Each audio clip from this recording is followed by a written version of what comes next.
Shalom. Shalom. Selamat pagi. Pagi. Kita mau siapkan hati kita untuk menerima yang terbaik yang dari Tuhan. Amin. Kita mau kasih yang terbaik lewat pujian dan lewat penyembahan. Yes.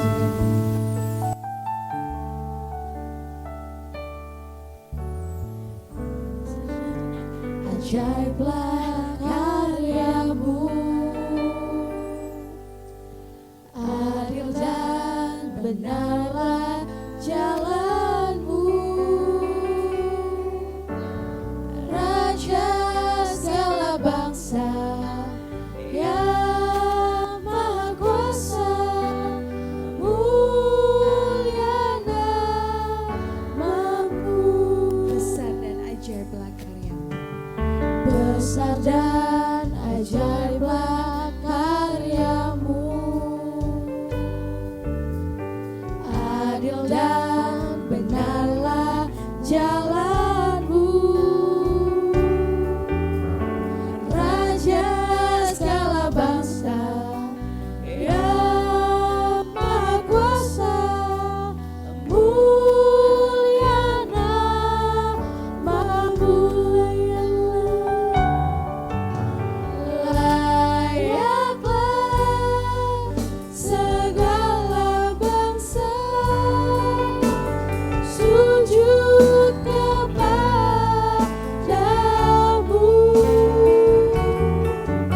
sebab Kaulah yang kudus, layak disembah. Saya undang untuk semua yang bangkit berdiri. Kita akan menaikkan pujian ini dari awal. Besar dan ajaiblah karyamu, adil dan benarlah jalanmu, Raja segala bangsa yang maha kuasa, mulia namamu. Besar dan ajaiblah karyamu. Besar dan ajaiblah karyamu, adil dan benarlah jalanmu, Raja segala bangsa yang maha kuasa, mulia namamu. Layaklah segala bangsa sujud kepadamu,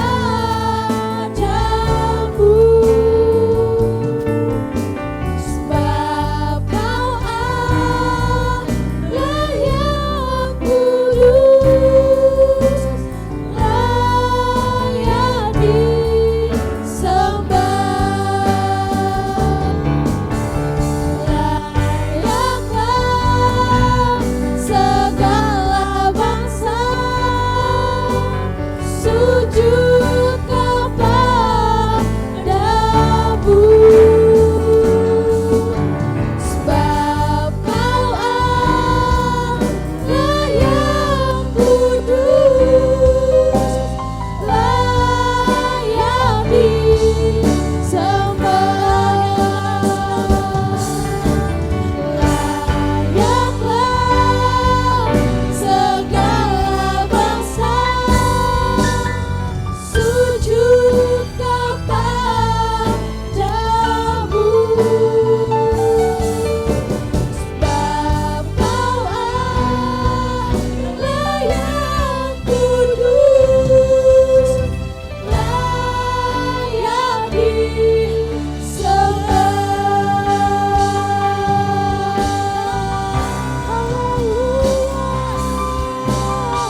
Kau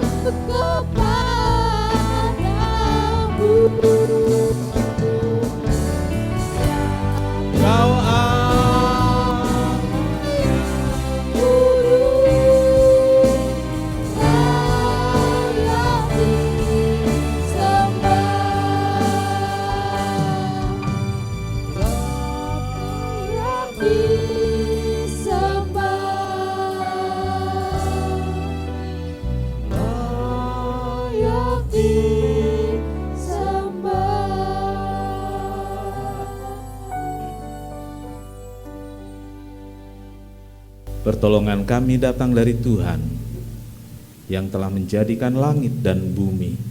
Berkat melimpah dari Allah Bapa, Putra dan Roh Kudus turun atas ibadah ini, memberkati setiap jemaat yang hadir, memberi pertolongan pada mereka yang dalam pergumulan hidup, menyembuhkan mereka yang sakit. Kuasa ibadah diberlakukan dalam ibadah ini, kuasa ajaib dari Tuhan, sehingga jemaat merasakan kehadiran Tuhan. Kasih Tuhan melanda kami semua. Terima kasih, kami serahkan kebaktian ini dari awal sampai akhir pada Tuhan yang bertahta atas ibadah ini. Terima kasih, kami alaskan doa dalam satu nama, yaitu di dalam nama Tuhan Yesus Kristus Juru Selamat dan Penebus kami berdoa. Amin. Silahkan duduk.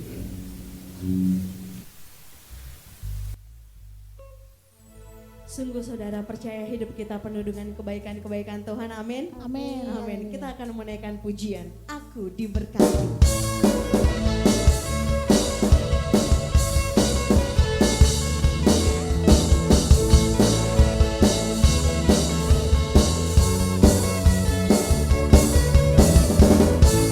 Kasih setiamu nyata bagiku, hikmat kebajikan tersedia bagiku. Balasanku limpahkan segalanya, dan anugerahnya sangat besar bagiku.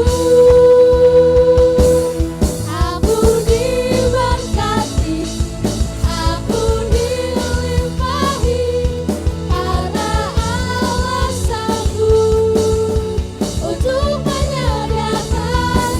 Aku diberkati, aku dilimpahi, atas sempurna anugerah Tuhan bagiku.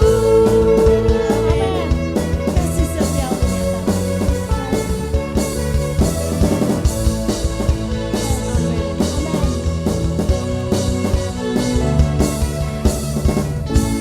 Kasih setiamu nyata bagiku, hikmat kebajikan tersedia bagiku. Sebab Allah sanggup limpahkan segalanya, dan anugerahnya sangat besar bagiku. Aku diberkati, aku dilimpahi, karena Allah sanggup untuk menyediakan. Aku diberkati, aku dilimpahi, atas sempurna anugerah Tuhan bagiku. Saya minta supaya untuk bangkit berdiri. Amin. Kita akan menaikkan pujian dari awal lagi. Yes. Amin. Kasih setiamu nyata bagiku. Amin. Yes, amin.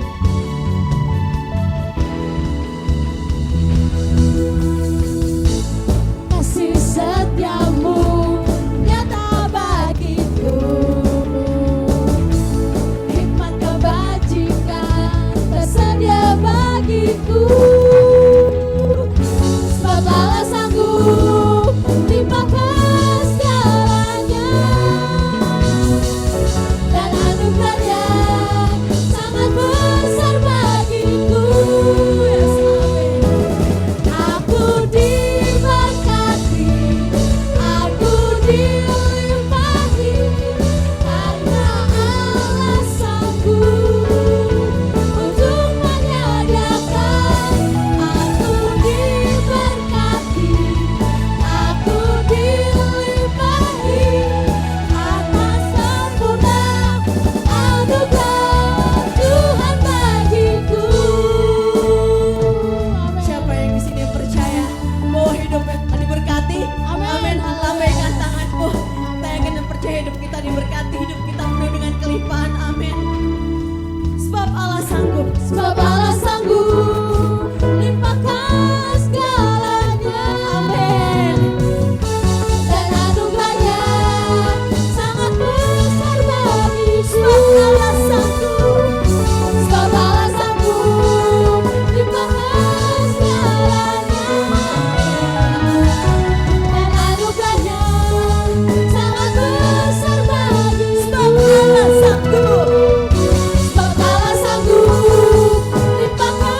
Mari kita bersatu dalam doa. Bapa kami yang baik, terima kasih Tuhan, Kau telah kumpulkan kami di sini Tuhan untuk beribadah ya Bapa.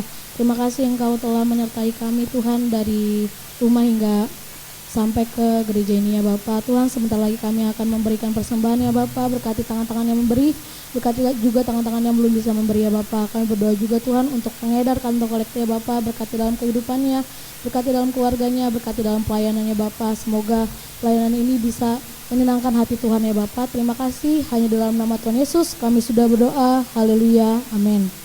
Sungguh sukacitamu.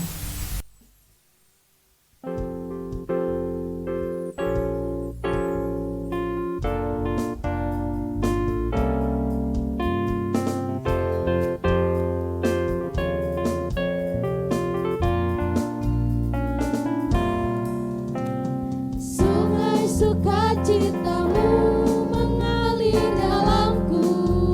Oh yes, yes, yes, yes. Anggur sukacitamu melimpah dalamku. Ku menari dan bersuka, pujimu di setiap waktu, sebab sungai sukacitamu ada dalamku. Mengalir bersamamu, bersuka di dalammu, mengikutimu Tuhan dalam kegerakanku, melayanimu Tuhan di dalam sukacitaku, sebab hanya Tuhan yang membuat sukacitaku penuh. Mengalir bersamamu, bersuka di dalammu, mengikutimu Tuhan dalam kegerakanku, melayanimu Tuhan di dalam sukacitamu, sebab hanya Tuhan yang membuat sukacitaku penuh. Sebab hanya Tuhan yang membuat sukacitaku penuh. Sebab hanya Tuhan yang membuat sukacitaku penuh. Terima kasih atas persembahan Bapak Ibu Saudara. Tiba saatnya kita akan mendengarkan firman Tuhan. Kita mau siapkan hati kita untuk mendengarkan sabda Tuhan. Kami mau membawa persembahan kami Tuhan kepada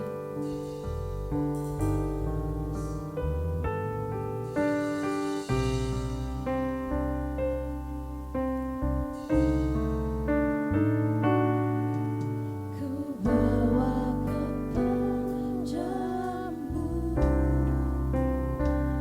oh Tuhan, persembahanku ini.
ya Allah. Ku bawa kepadamu, oh Tuhan. Bersemangat, Yesus. Ku bawa kepadamu, oh Tuhan, persembahanku ini. Ku ingin Engkau menerima korban syukurku melalui pujian.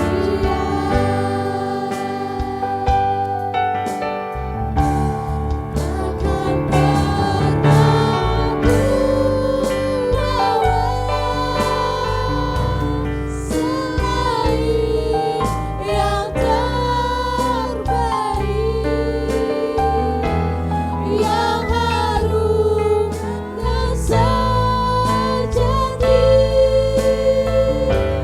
di hadapan katamu.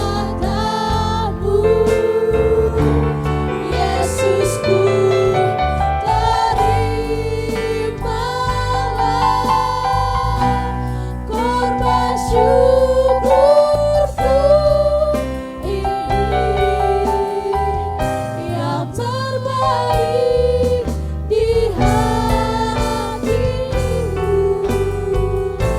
sebagai penyembahanku. Takkan pernah ku bawa selain yang terbaik, yang harum dan sejati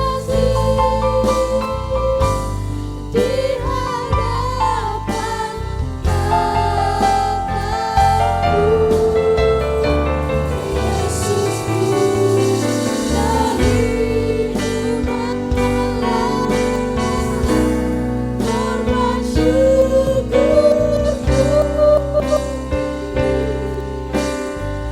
yang terbaik di hatiku, sebagai takkan pernah ku bawa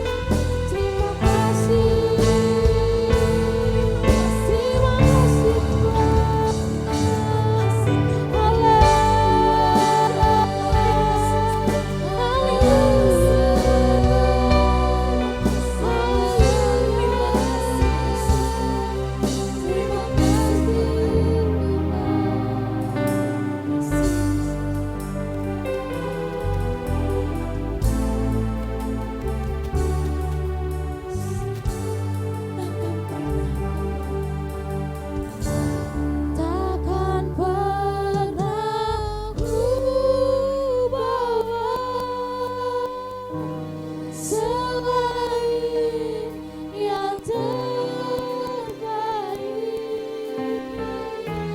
yang harum dan sejati di hadapan katamu. Yesusku,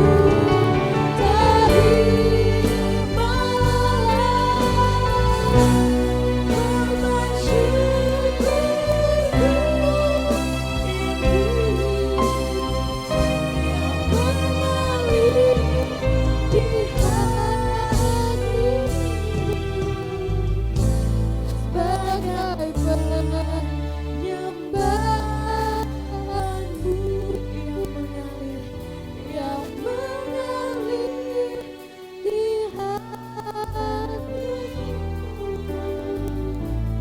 bagai penyembahanku.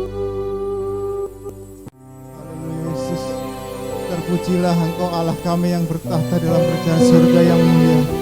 Benar Tuhan, inilah hidup kami Bapa, kami persembahkan sebagai persembahan yang hidup di dalam kehidupan kami kepadamu Tuhan. Biarlah Tuhan setiap kehidupan kami Bapa boleh menjadi persembahan yang terbaik bagi Engkau Bapa. Haleluya Yesus, terima kasih Tuhan, terima kasih Bapa. Tuhan, kami telah memuji dan memuliakan nama-Mu. Biarlah Tuhan setiap pujian kami boleh menjadi persembahan juga di hadapan-Mu Bapa. Engkau berkati hamba-Mu yang telah memimpin pujian melayani Engkau Bapa. Biarlah Tuhan berkat-Mu melimpah atas mereka semua Bapa. Terima kasih Tuhan Yesus, terima kasih Bapa. Sebentar Tuhan kami akan mendengar firman-Mu. Biarlah Tuhan setiap benih firman-Mu yang ditaburkan dalam kehidupan kami itu boleh menjadi rema dalam kehidupan kami. Itu boleh menjadikan kami kekuatan Bapa, sehingga Tuhan firman-Mu tidak berlalu begitu saja dalam kehidupan kami Bapa. Terima kasih Yesus, terima kasih. Engkau mau Bapa ajar kami untuk duduk dengan tenang, duduk dengan diam, untuk boleh siap ditaburi dengan firman-Mu Bapa. Terima kasih Yesus. Kau berkati hamba-Mu yang akan menyampaikan firman. Biarlah Tuhan firman-Mu datang dari Engkau saja Bapa, melalui hamba-Mu Bapa. Terima kasih Yesus, terima kasih Tuhan. Kami bersyukur dan kami sambut berkat firman-Mu. Dalam nama Tuhan Yesus Kristus kami berdoa. Amin. Silakan duduk, selamat mendengarkan firman Tuhan.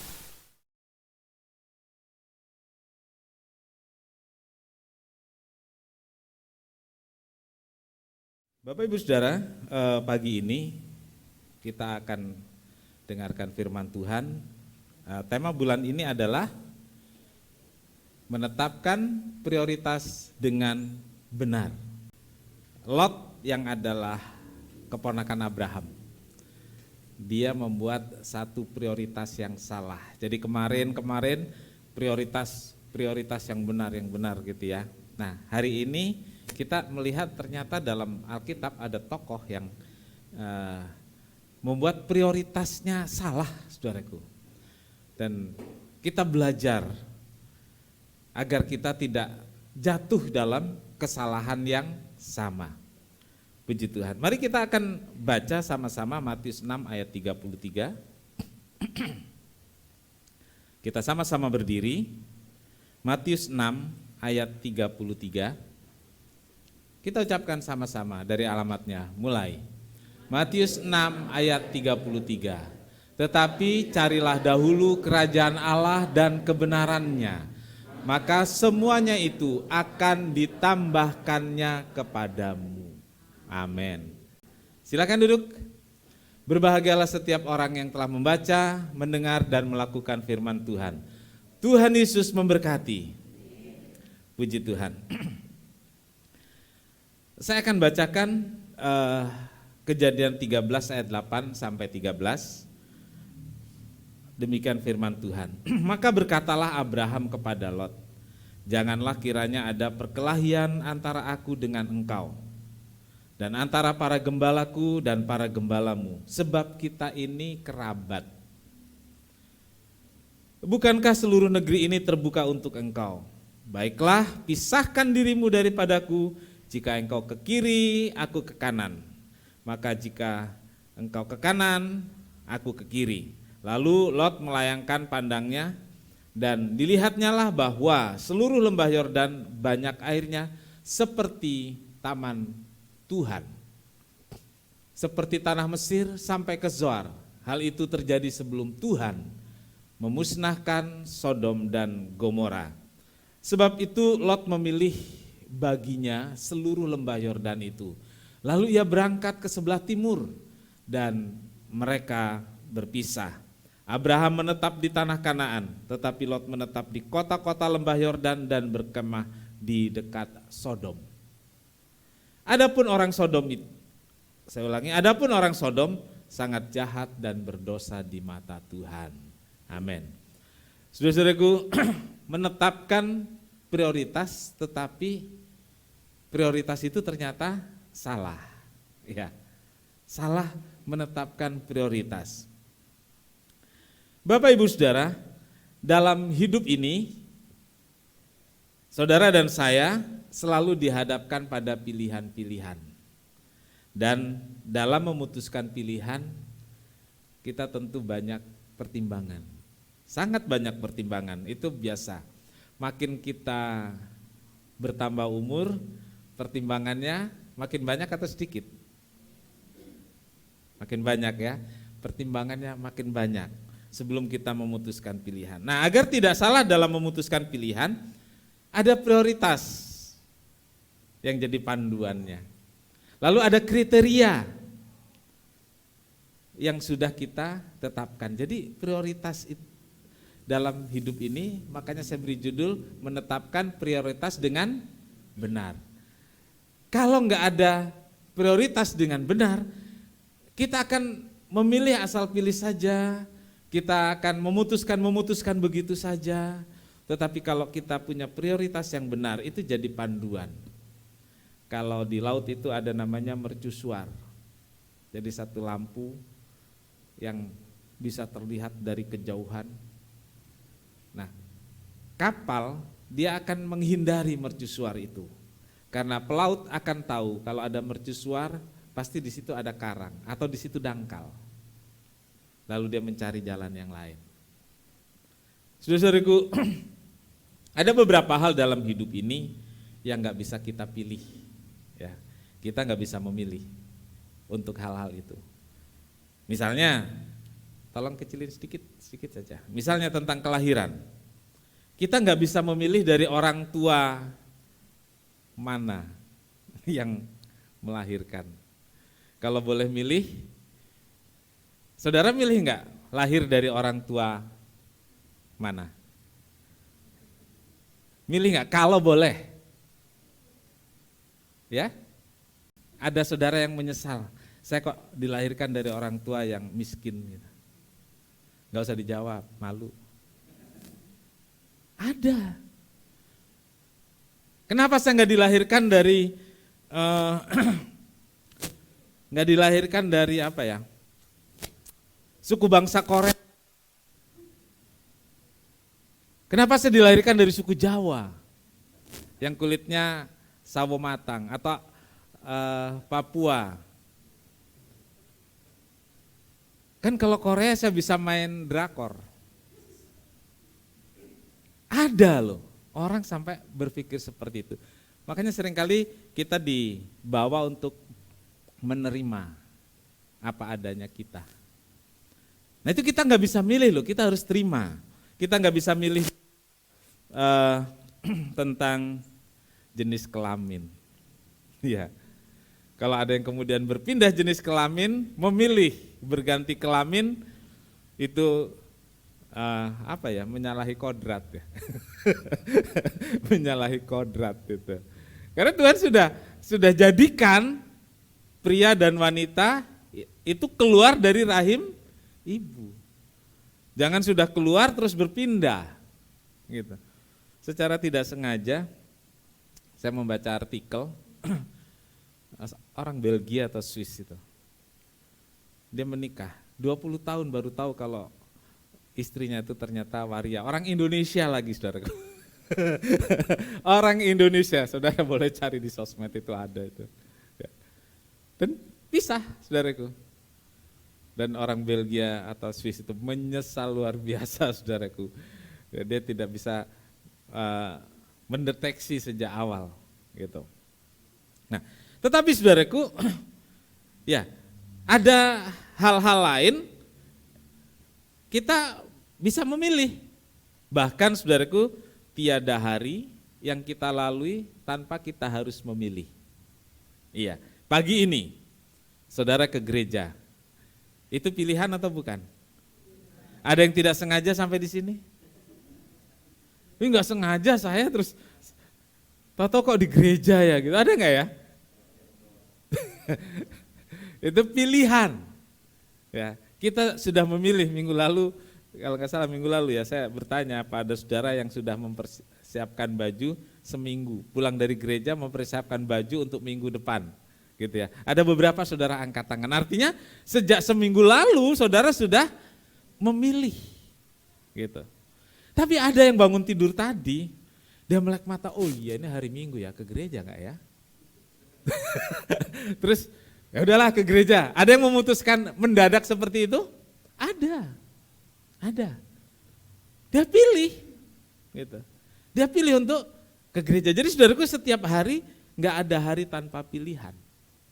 Tadi pagi mau berangkat minum kopi atau teh atau air putih, lalu kita memilih itu. Jadi saudaraku ada pilihan-pilihan yang sifatnya ringan dan rutin. Ya. Nah kalau sifatnya ringan dan rutin itu kalau salah bisa mengulang. Ya. Jadi yang sifatnya rutin itu kalau salah mengulang. Kalau salah bisa diulang, diperbaiki. Namun ada juga pilihan yang penting, serius dan berdampak panjang. Dikit aja naiknya dikitnya. Ya. Serius, penting, lalu dia berdampak panjang dalam hidup ini. Misalnya, saudara-saudara pilihan untuk menikah. Itu kan gak gampang. Ada yang pakai doa puasa, ada yang pacaran cuma setahun tapi ada yang 5 tahun gitu ya. Ada yang 10 tahun pacaran, udah 10 tahun pacaran gak jadi kawin lagi. Ada gak? Ada. Ya. Kenapa? Karena menganggap pilihannya tidak tepat. Karena kalau sampai dilaksanakan gak bisa diulang. Ya, nggak bisa diulang. Saudara-saudaraku, pilihan pekerjaan, gitu. Ada orang yang gampang banget kerja apa saja, gitu. Nggak apa-apa yang penting kerja. Tapi ada orang yang nggak mau sampai dia mendapatkan pekerjaan yang memang sudah jadi pilihan. Dan ketika mendapatkan pekerjaan itu, dia tekuni seumur hidupnya. Tapi nggak sampai mati, saudaraku, sampai pensiun saja. Kok nggak ada yang ngerti ya? Nggak ada yang menekuni pekerjaan sampai mati kecuali mati muda. Dia akan menekuninya sampai pensiun gitu ya. Nah, Bapak Ibu Saudara, pilihan tempat tinggal itu juga nggak gampang loh saudaraku. Suami istri kadang-kadang bertengkar karena memilih beli rumah di mana. Ada yang mengalami itu? Mungkin di sini tidak. Karena yang penting punya rumah, gitu. Tapi ada orang lain bisa bertengkar, saudaraku, karena mau rumah di sana atau rumah di sini.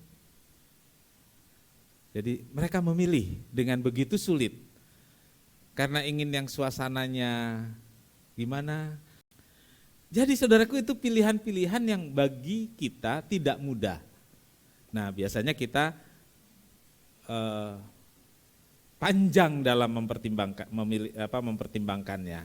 Pagi ini kita akan melihat contoh dari kehidupan Lot, keponakan Abraham yang harus berpisah dengan pamannya. Lot harus memilih tempat tinggal berbeda dengan pamannya Abraham. Dan Lot, dia memilih satu tempat. Tetapi saya beri poin di sini saudaraku, seperti judulnya. Ternyata dia telah membuat satu prioritas yang salah dalam hidupnya. Sehingga waktu dia harus memilih, pilihannya jadi salah. Ya. Kalau kita sudah menetapkan prioritas yang salah, ketika kita memutuskan sesuatu, ketika kita memilih sesuatu, akan salah.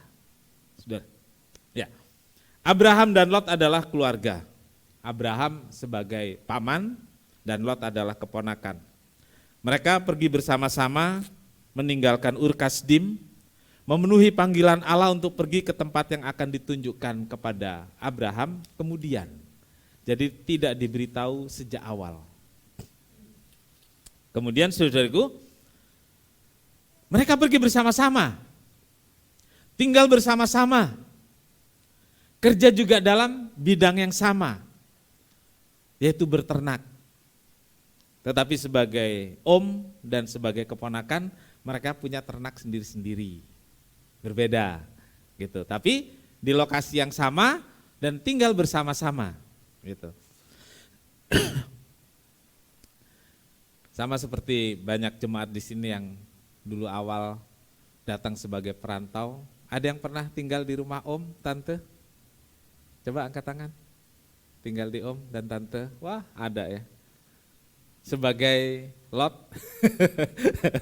Omnya itu sebagai Abraham gitu ya. Gitu. Tapi lama-lama kan harus pisah ya. Harus pisah, enggak terus di sana. Apakah karena sudah mendapat tempat sendiri, karena menikah, dan lain-lain. Ada penyebabnya. Nah, seiring berjalannya waktu, ternak Abraham, ternak Lot makin banyak. Ya. Lalu gembala-gembala ternak Abraham dan gembala ternak Lot sering berantem, berkelahi dibilang, bertikai, karena berebut lahan penggembalaan. Ya, berebut lahan penggembalaan. Jadi saudara-saudaraku, kita membaca dalam ayat 6 dan 7 dari Kejadian 13 ini, tetapi negeri itu tidak cukup luas bagi mereka untuk diam bersama-sama, sebab harta milik mereka amat banyak, sehingga mereka tidak dapat diam bersama-sama. Karena itu terjadilah perkelahian antara para gembala Abraham dan para gembala Lot. Waktu itu orang Kanaan dan orang Feris diam di negeri itu. Jadi saudaraku, ada pertengkaran, rebutan lahan penggembalaan antara gembala-gembala ternak Abraham dan Lot. Nah, mengetahui ada konflik antar para gembala, Abraham berbicara baik-baik dengan Lot. Ya, tidak ingin konflik itu meluas jadi berpengaruh pada hubungan kekeluargaan. Nah, saudara yang pernah tinggal sama om, sama tante, adalah mengalami hal-hal seperti itu ya, dikit-dikit ada ya, ada gitu. Terus saya berpikir agak nyeleneh nih saudara-saudaraku. Mungkin sekali si keponakan ini lebih sukses. Mungkin enggak itu? Mungkin ya, mungkin. Si keponakan ini lebih sukses, saudaraku. Lebih berhasil, ternaknya lebih banyak. Mungkin sekali antara Lot dan Abraham enggak bertengkar soal harta. Tetapi ada iri hati antara gembala-gembala sampai bertengkar, rebutan lahan. Gitu. Tetapi Lot dengan bijak, Abraham dengan bijak, dia panggil keponakannya. Yuk kita ngomong baik-baik.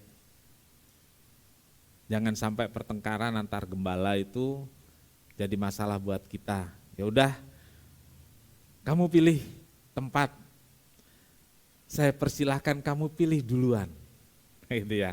Ngalah nih ya, Abraham ngalah. Kalau kamu ke kiri, aku ke kanan. Kalau kamu ke kanan, aku ke kiri. Nah, saudara-saudaraku, lalu kemudian yang dilakukan Lot adalah melayangkan pandangannya.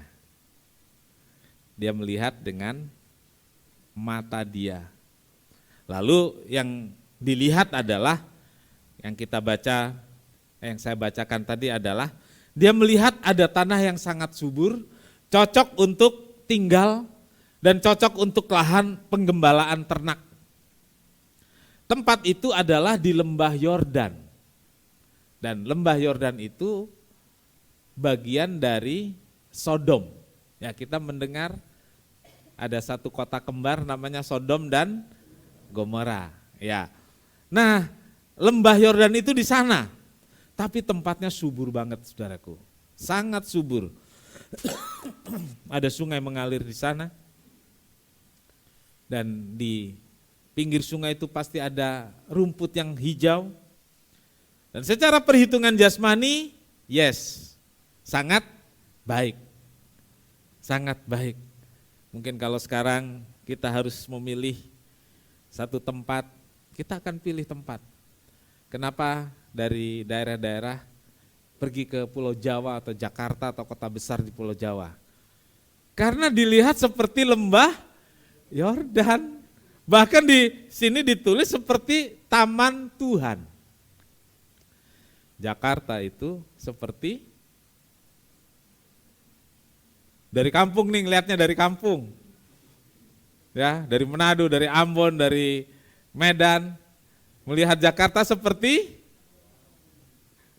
taman Tuhan. Setelah sampai Jakarta, terus bilang, ibu kota lebih kejam dari, terus bikin lagu, siapa suruh datang Jakarta. Iya, saudara-saudaraku, taman Tuhan itu menunjuk pada Taman Eden. Jadi itulah yang dilihat Lot, saudaraku. Dia lihat lembah Yordan itu dalam arti kata-kata taman Tuhan, itu seperti Taman Eden. Benar gak sih yang dilihat? Benar. Fakta, lembah Yordan itu subur, lembah Yordan itu sangat baik, lembah Yordan itu sangat indah. Kalau sekarang saudara harus memilih tempat tinggal, lalu saudara melayangkan mata, melihat, pengen pindahnya kemana? Pondok Indah. Apa, mana? Pilihnya pindah kemana? Cuma satu yang milih, yang lain betah di Perumnas.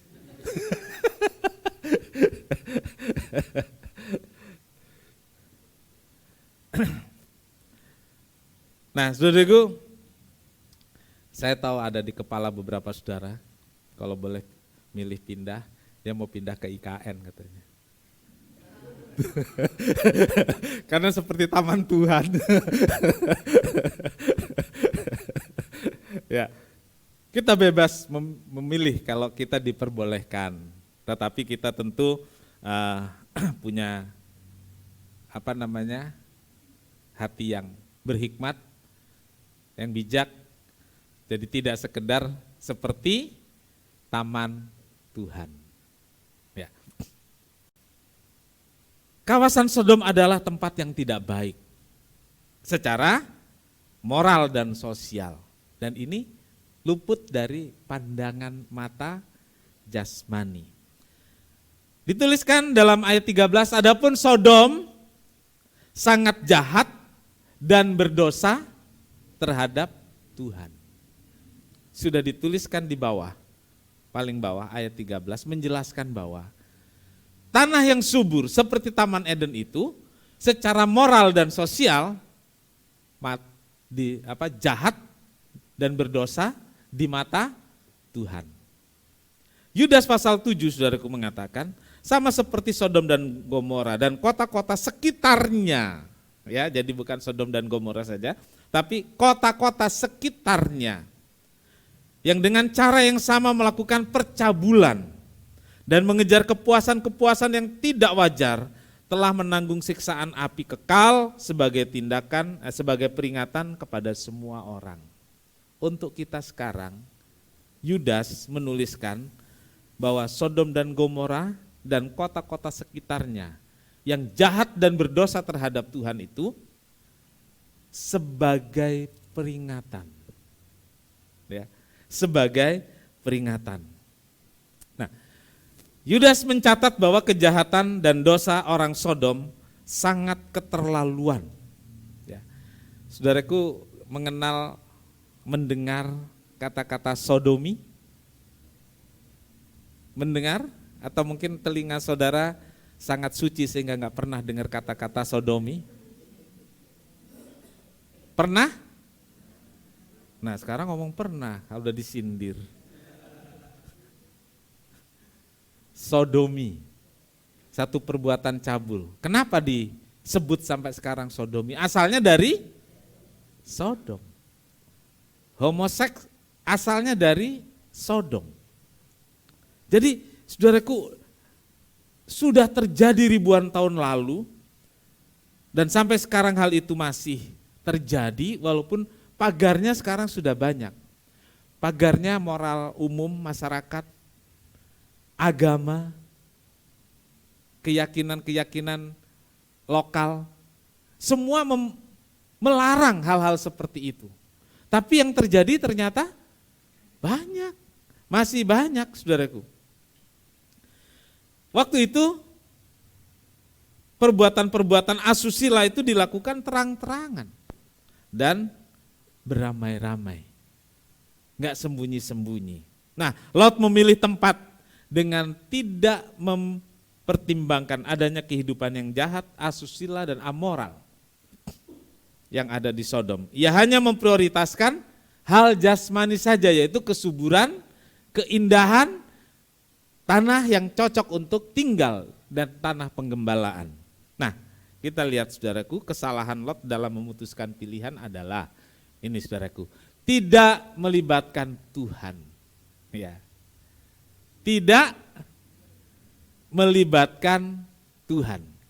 Jadi, saudaraku, Lot mengambil keputusan berdasarkan apa yang dilihat baik pada permukaannya saja, tanpa bertanya kepada Tuhan.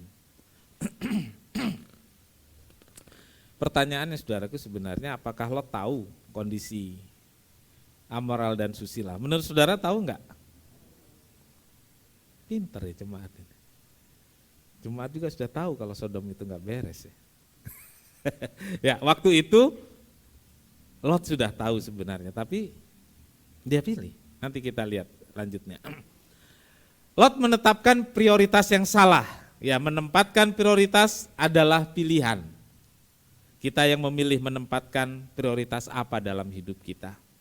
Tetapi di sini Lot hanya memikirkan hal jasmani saja, kehidupan ekonomi keluarga dan kelangsungan kehidupan ternaknya atau usahanya. Berdasarkan apa yang dilihat, lembah Yordan seperti taman Tuhan. Iya. Nah ini yang ketiga, kesalahan Lot, tidak mempertimbangkan kondisi sosial, budaya, dan moral yang ada pada saat itu. Saya tuliskan di sini, Lot itu tahu kondisi tersebut. Tapi ini saudaraku, Lot pikir dia mampu menghadapi pengaruh negatif lingkungan. Ya. Dia berpikir dia mampu menghadapi kebobrokan masyarakat waktu itu. Dia pikir dia bisa. Ada yang tolong dilihat. Ya. Dia pikir dia bisa. Tidak terpengaruh oleh kondisi-kondisi yang ada di sana. Tapi ternyata Lot harus menerima konsekuensi dari pilihan tersebut, saudaraku. Ternyata dia nggak sanggup. Ada orang-orang yang merasa kuat, nggak apa-apalah saya kerja, saya tinggal di lingkungan ini dan itu.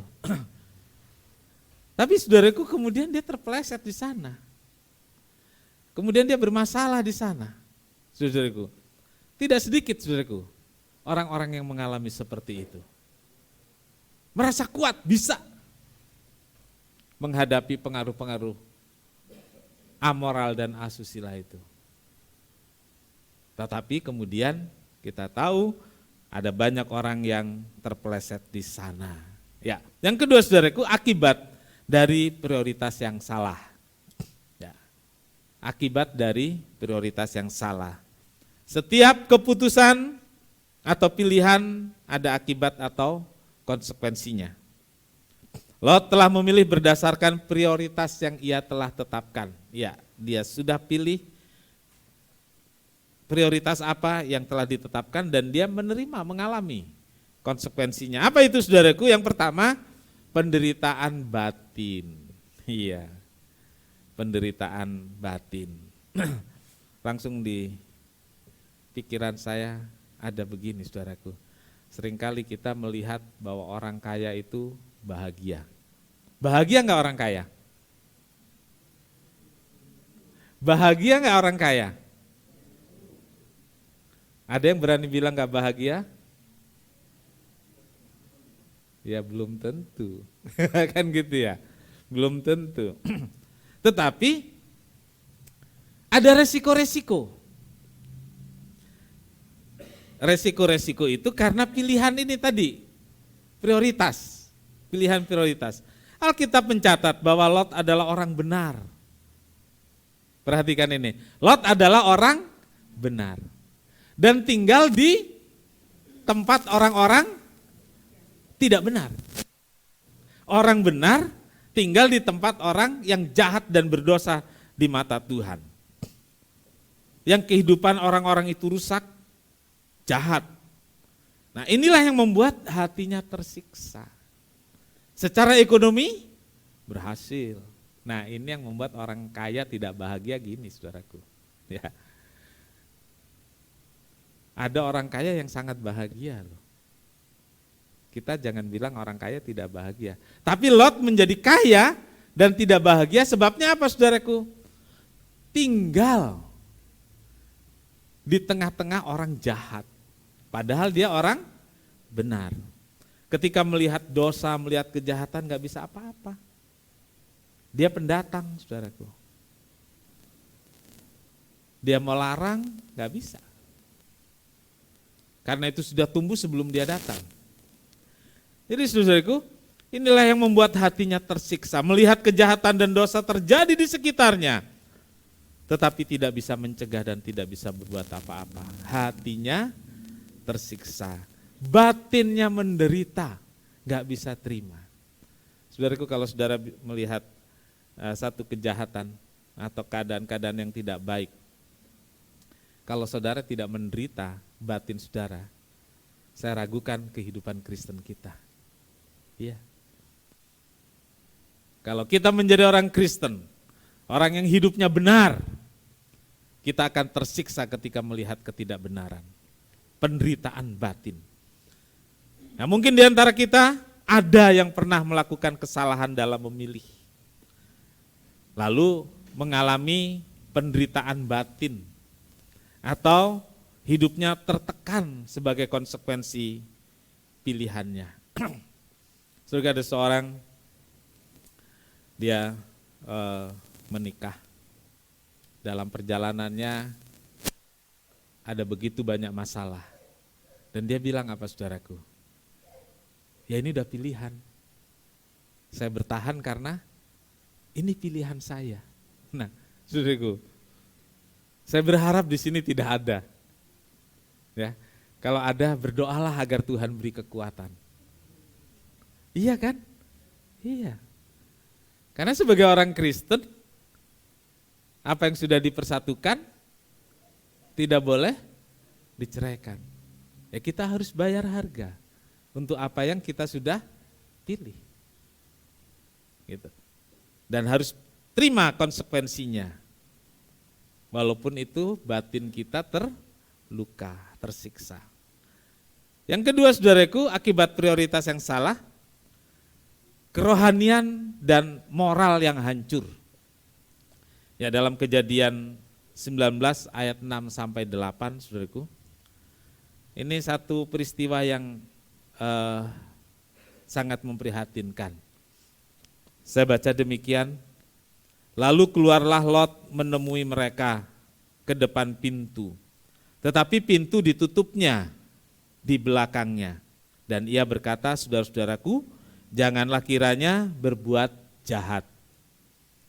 Kamu tahu aku punya 2 orang anak perempuan yang belum pernah dijamah laki-laki. Baiklah mereka kubawa keluar kepadamu, perbuatlah kepada mereka seperti yang kamu pandang baik. Hanya jangan kamu apa-apakan orang ini, sebab mereka memang datang untuk berlindung di rumahku. Bapak Ibu Saudara, ini menjelang peristiwa di bumi hanguskan Sodom dan Gomora. Ada 2 malaikat datang dan disebut itu 2 laki-laki, saudara. Lalu malam-malam dia ketuk pintu rumah Lot dan dipersilakan masuk. Tapi kedatangan 2 orang ini diketahui oleh masyarakat kota Sodom. Lalu orang-orang Sodom itu mengepung rumah Lot meminta dua orang ini keluar. Untuk dipakai disebut, untuk dipakai. Jadi para pria ini ingin si dua pria yang disebut malaikat ini keluar. Dan mereka akan pakai. Nah, pada zaman itu berlaku bukan hukum ya, budaya atau etika. Kalau orang datang ke rumah saya sebagai tamu, saya harus melindungi. Gitu ya. Saya bertanggung jawab, saya harus melindungi tamu ini. Nah, Lot gunakan prinsip itu. Ya. Ini dua orang harus dilindungi, ini tamu saya. Tapi orang-orang sekitarnya mengepung, dan ayat yang kita baca tadi adalah bahwa Lot menawarkan anak gadisnya yang dua orang itu. Bayangkan saudara, ya, bayangkan Lot orang benar itu mau memberikan anak gadisnya kepada orang-orang yang mengepung rumahnya. Disebut di sini, kamu tahu aku mempunyai dua orang anak perempuan yang belum pernah dijamah laki-laki. Baiklah, mereka kubawa keluar kepadamu. Perbuatlah mereka seperti yang kamu pandang baik. Asal jangan kau apa-apakan tamu saya. Artinya begini saudaraku, terlalu lama berada di lingkungan yang rusak dan jahat, akhirnya merusak standar moral. Ya. Terlalu lama berada di lingkungan yang rusak, akhirnya menurunkan standar moral yang selama ini baik. Itu sebabnya Lot menawarkan anak gadisnya kepada orang Sodom sebagai pengganti tamunya. Karena itu biasa terjadi di Sodom. Biasa terjadi di Sodom. Kan ini enggak benar. Tetapi itulah yang dilakukan oleh Lot. Hal ini menunjukkan bahwa Lot sudah tercemar dan terpengaruh oleh cara hidup orang-orang Sodom. 1 Korintus 15 ayat 33. Janganlah kamu sesat, pergaulan yang buruk merusakkan kebiasaan yang baik. Pergaulan yang buruk berdampak buruk bagi sifat dan karakter seorang. Bahkan yang sudah baik bisa jadi rusak. Yang sudah rusak bertambah rusak. Dan akibat yang berikut adalah Lot kehilangan banyak hal dalam hidupnya. Ini akibat kesalahan, memutuskan kesalahan prioritas. Lot kehilangan banyak dalam hidupnya. Kejadian 14 ayat 11-12, segala harta benda Sodom dan Gomora beserta segala bahan makanan dirampas musuh. Lalu mereka pergi. Juga Lot anak saudara Abraham beserta harta bendanya dibawa musuh. Lalu mereka pergi sebab Lot itu diam di Sodom. Bapak Ibu Saudara, memilih lembah Yordan disebabkan kesuburan. Dan saya katakan pada saudara, Lot berhasil. Dia menjadi kaya. Ya. Lot berhasil, Lot menjadi kaya dan kekayaannya sangat berlimpah. Tetapi saudaraku ingat, prioritas yang salah tadi. Walaupun secara jasmani berhasil, batinnya menderita. Bukan hanya itu saja saudaraku, hartanya habis dirampas saat terjadi perang antara Sodom dan Kedor Laomer. Dijarah, dirampas, bahkan waktu itu keluarga Lot pun ditawan. Dan Abraham datang menolong. Jadi rupanya Abraham juga punya pasukan yang bisa menolong keponakannya. Si ini masih kir, dia monitor terus keadaan keponakannya.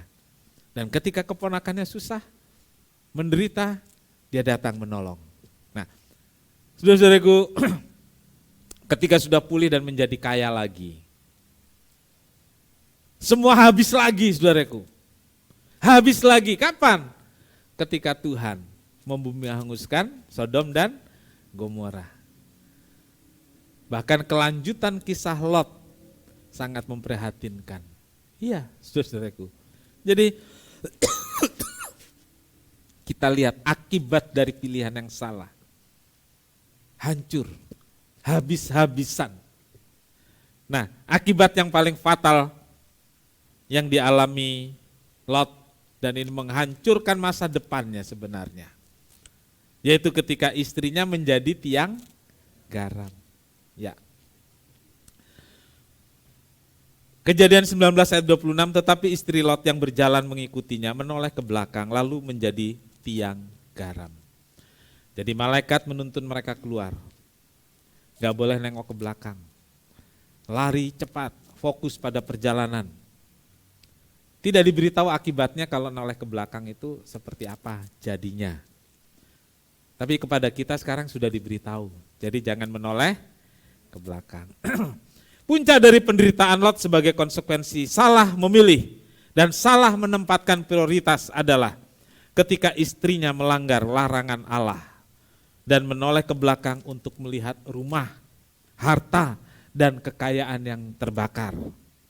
Istri Lot tidak rela. Semua yang diperjuangkan selama ini habis, musnah. Hatinya begitu terikat pada harta. Hatinya begitu terikat pada kekayaan yang telah diperoleh dengan susah payah. Sehingga ketika dalam perjalanan yang cepat atau setengah berlari mungkin ya, dia menoleh ke belakang. Dia sayang dengan hartanya. Dan ketika dia menoleh ke belakang, dia jadi tiang garam. Dan kalau kita baca dalam Alkitab, kamu adalah garam dunia. Garam yang tidak asin lagi, dibuang dan diinjak-injak. Nah, jadi tiang garam ini bukan tiang garam yang asin, saudaraku. Jadi tubuh dari Lot, istri Lot itu berubah menjadi seperti garam, disebut tiang garam. Katanya sampai sekarang sih masih ada. Saudaraku, jadi tiang garam, kita nggak akan jadi tiang garam seperti patung ketika kita terikat pada hal-hal duniawi. Ketika kita memilih satu yang salah, ketika kita tidak menempatkan prioritas yang benar, kita nggak jadi patung seperti tiang garam, enggak. Tetapi yang dikatakan Alkitab, garam yang nggak asin lagi akan diinjak-injak orang, nggak ada harganya. Kita jadi Kristen tapi nggak ada harganya di mata Tuhan. Kita nggak bisa jadi berkat. Saudaraku, betapa banyak orang-orang saat ini begitu terikat dengan harta, kekayaan. Mungkin dia nggak punya harta, nggak punya kekayaan, tapi hatinya sangat ingin. Hatinya dipenuhi dengan berbagai keinginan untuk hal-hal jasmani. Dia tidak akan jadi berkat, dia hanya seperti tiang garam. Gak ada artinya hidupnya. Saudaraku, marilah kita tetapkan prioritas dengan benar. Banyak kesalahan dalam memilih dan memutuskan. Ya, banyak kesalahan dalam memilih dan memutuskan karena dua hal ini, saudaraku. Perhatikan, tidak prioritas dengan benar. Ya, jadi apa, saudaraku? Tidak menetapkan prioritas dengan benar. Padahal Alkitab katakan, carilah dahulu kerajaan Allah dan kebenarannya, maka yang lain akan ditambahkan. Tetapkan prioritasmu untuk hal-hal yang di sorga, untuk hal-hal yang rohani. Yang lain akan jangan kita kejar dan cari terus tambahannya. Sementara kerajaan Allah dan kebenarannya enggak kita prioritaskan. Tapi yang kedua ini, saudaraku, prioritasnya sudah benar. Apa, saudaraku? Prioritasnya sudah benar. Jadi kita sudah menuliskan dalam buku kehidupan kita. Prioritas. Carilah dulu kerajaan Allah. Ya, kita utamakan hal-hal yang rohani begitu. Tapi ketika kita memilih, karena kita suka, karena kita ingin, ternyata pilihan kita bisa salah. Gitu. Saudaraku, karena kita sudah tetapkan prioritas. Tuhan di atas segalanya. Tuhan yang pertama dan utama. Ke gereja itu poin penting dalam hidup saya. Waduh, saudaraku. Taat dan setia Itu poin penting dalam hidup saya. Tetapi satu kali saudaraku, kita melihat, kita punya ketertarikan, lalu kita mulai memilih yang salah. Jadi saudaraku, prioritasnya benar, tetapi pilihan bisa salah kalau kita enggak kuat. Kalau prioritas itu tidak dipupuk, katakanlah ibadah itu prioritas utama. Amin. Ibadah prioritas utama. Tapi saudaraku, ketika saudara nggak datang ke gereja satu kali itu nggak apa-apa loh saudaraku. Saudara menyesal. Nah maksud saya ketika kita nggak ke gereja satu kali, kita menyesal. Kalau saudara gereja, nggak ke gereja satu kali itu saya bilang menyesal. Benar? Benar apa benar? Saya tahu saudara sangat menyesal ketika saudara nggak ke gereja. Tapi ketika 2 kali berturut-turut nggak ke gereja, penyesalan itu berkurang, masih menyesal. Masih menyesal. Tapi penyesalan itu berkurang, saya tanya sekarang. Kalau sebulan berturut-turut saudara nggak ke gereja, ada penyesalan kemudian? Kalau minggu depan nggak ke gereja? Nah, prioritas itu harus dipupuk. Prioritas itu harus dibangun. Supaya kemudian ketika kita harus memilih sesuatu dalam hidup ini, kita tidak lari dari prioritas itu. Prioritas yang salah bisa membuat pilihan-pilihan salah. Tapi prioritas yang benar kalau tidak dipupuk bisa membuat pilihan juga salah.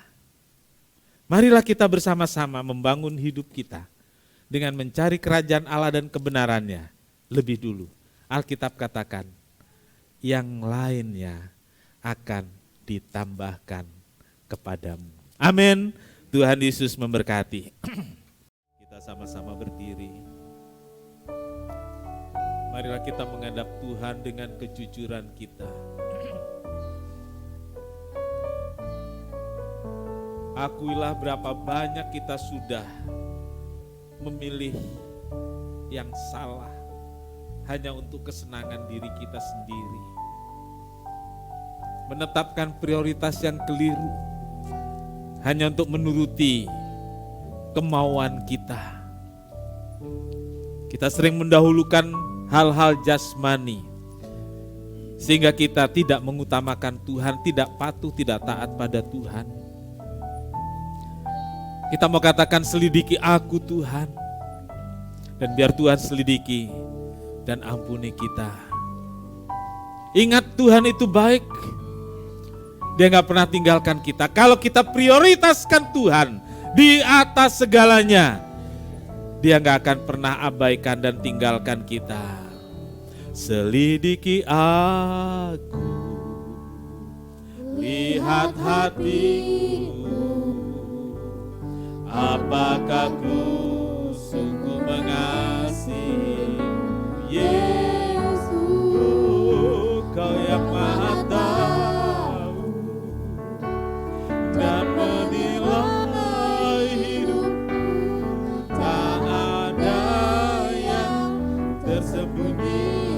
Kita angkat tangan kita, selidiki aku, selidiki aku, lihat hatiku, apakah ku sungguh mengasihi Yesus. Kau yang Maha tahu dan menilai hidupku, tak ada yang tersembunyi bagimu. Telah kulihat kebaikan-Mu yang tak pernah habis di hidupku. Ku berjuang sampai akhirnya Kau dapat. Mari kita angkat tangan kita, katakan, telah kulihat. Lihatlah kebaikan Tuhan. Lihatlah kebaikan Tuhan. Gak pernah habis. Gak pernah habis kebaikannya. Berjuang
dahsyat, Engkau baik.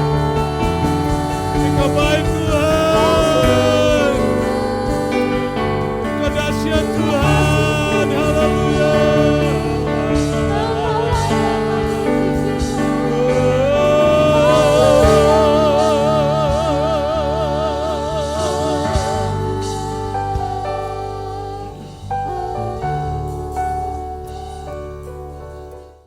Bapa kami yang berkata dalam kerajaan surga, di akhir ibadah kami datang kepada Tuhan. Kami mengucap syukur Tuhan untuk kesempatan pagi hari ini kami telah mendengarkan sebagian daripada firman-Mu. Hamba-Mu telah berhenti berbicara, tetapi biarlah firman-Mu tetap tinggal dalam hidup kami Bapa. Tuhan, kami diingatkan untuk kami dapat memprioritaskan Tuhan dalam hidup kami. Ampuni kami Tuhan, kalau selama ini kami tidak memprioritaskan Engkau dalam hidup kami yang terutama. Ampuni kami Tuhan, biar kami boleh mengubah prioritas kami di tahun ini Tuhan, untuk memprioritaskan Tuhan lebih utama dalam hidup kami, karena kami yakin semuanya itu akan Tuhan tambahkan.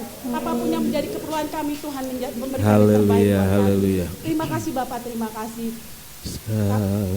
Terlebih Tuhan, untuk hamba-Mu yang sudah menyampaikan firman-Mu, Engkau pakai dia lebih lagi Tuhan, biar apa dalam hidupnya Engkau pakai dalam pelayanannya. Semoga banyak jiwa-jiwa dimenangkan oleh pelayanan hamba-Mu. Berikan kesehatan juga dalam kehidupannya Tuhan, biar dia selalu dalam keadaan sehat. Terima kasih Bapak, terima kasih. Inilah doa dan ucapan syukur kami Tuhan, hanya di dalam nama Tuhan Yesus Kristus kami berdoa dan mengucap syukur. Haleluya. Terima kasih Tuhan untuk berkat dan pertolongan Tuhan dalam ibadah ini. Tuhan sudah memimpin, memberkati dan berbicara pada kami. Kami berterima kasih kepada Tuhan dan hamba-Mu berdoa untuk jemaat yang hadir. Tuhan jamah, jangan Engkau lewatkan, satu persatu Tuhan jamah. Tuhan tahu apa yang menjadi keperluan, apa yang menjadi keluh kesah dan pergumulan, biar Tuhan hampiri angkat bebannya. Beri kelepasan, beri sukacita dan damai sejahtera. Terima kasih Tuhan, berkati seluruh pelayan-pelayan yang pagi ini terlibat dalam pelayanan. Tuhan, biar kasih setia Tuhan, berkat dan pertolongan Tuhan berikan kepada anak-anak-Mu yang pagi ini bergiat dalam pelayanan. Terima kasih Tuhan, terima kasih. Tuhan Yesus pimpin kami pulang dengan selamat, sertai dan lindungi, sehingga tiba di rumah dengan selamat beraktivitas hari ini dalam berkat dan pimpinan Tuhan. Terima kasih Tuhan Yesus untuk rencana kegiatan Jumat Agung. Tuhan Yesus, kami bersyukur Tuhan sudah memberkati jemaat dan jemaat telah berkorban untuk pendanaannya, sehingga kami berdoa agar hari pelaksanaannya semua berjalan dengan baik. Tuhan berkati, Tuhan menolong. Terima kasih Tuhan. Tuhan memberkati engkau dan melindungi engkau. Tuhan menyinari engkau dengan wajahnya dan memberi engkau kasih karunia. Tuhan menghadapkan wajahnya kepadamu dan memberi engkau damai sejahtera. Saudara yang kekasih, terimalah berkat dan damai sejahtera dari Allah Bapa, kasih karunia dari Tuhan Yesus, dan persekutuan Roh Kudus beserta kita semua sekarang ini sampai Maranatha. Kami telah berdoa dalam satu nama, yaitu di dalam nama Tuhan Yesus Kristus, Juru Selamat dan Penebus kami berdoa. Bapa kami yang di sorga, dikuduskanlah nama-Mu, datanglah kerajaan-Mu, jadilah kehendak-Mu di bumi seperti di sorga. Berikanlah kami pada hari ini makanan kami yang secukupnya, dan ampunilah kami akan kesalahan kami, seperti kami juga mengampuni orang yang bersalah kepada kami. Dan janganlah membawa kami ke dalam pencobaan, tetapi lepaskanlah kami daripada yang jahat. Karena Engkaulah yang punya kerajaan dan kuasa dan kemuliaan sampai selama-lamanya. Amin. Bapa,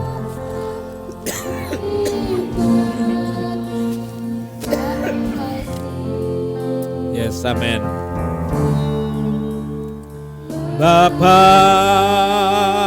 terima kasih. Bapa di dalam surga, ku Terima kasih. Amin.